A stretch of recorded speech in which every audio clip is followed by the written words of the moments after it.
કારણ શું?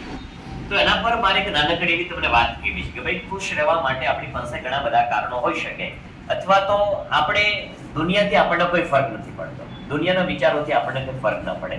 એક બાળક દરિયા કિનારે રમતું હતું, તો રમતા રમતા એમનું એક ચપ્પલ જે હતું, કાઢેલું જે ચપ્પલ હતું એમાંનું એક ચપ્પલ છે એ દરિયો પોતાના પ્રવાહ સાથે એ સમુદ્રની અંદર ખેંચીને લઈને જતો રહ્યો. એટલે બાળકને એવું લાગ્યું કે આ સમુદ્ર તો, આ દરિયો તો ચોર છે. એટલે એને રેતીમાં લખી નાખ્યું કે આ દરિયો ચોર છે. તો થોડી વાર થઈને તો એ જ દરિયાની અંદરથી એક માછીમાર માછલી પકડીને આવ્યો. તો માછીમારને તો થયું કે વાહ, આજ તો મારા પરિવારનું ગુજરાન ચાલી જશે, મારા બાળકોનું ભરણ પોષણ થઈ જશે. એટલે એ વ્યક્તિ, એ માછીમારે શું લખ્યું કે આ દરિયો મારા માટે તારણહાર છે, મારા માટે પોષણહાર છે, મને એમણે ખાવાનું હોય. થોડી વાર પછી એક માતાનું બાળક, જે દીકરો હતો, એ રમતા રમતા છે એ સમુદ્રની અંદર તણાઈ જાય છે.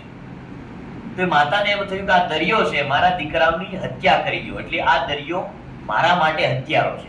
તો એમણે દરિયાની રેતી ઉપર લખી દીધું કે આ દરિયો તો મારા માટે હત્યારો છે.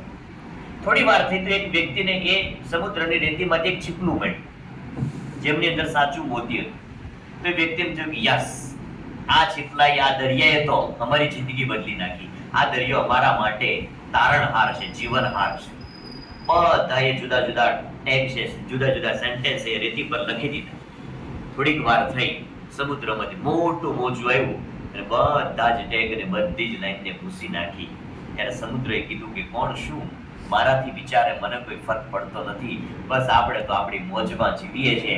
આ જીવન જીવવા માટેની સાચી વજહ છે કે દુનિયા શું વિચારે એનાથી મિત્રો આપણને કોઈ ફરક નથી પડતો, પણ આપણે લોકોને શું આપી શકીએ, સારું શું આપી શકીએ, એનાથી આપણી જિંદગી છે નિર્ભર થતી હોય.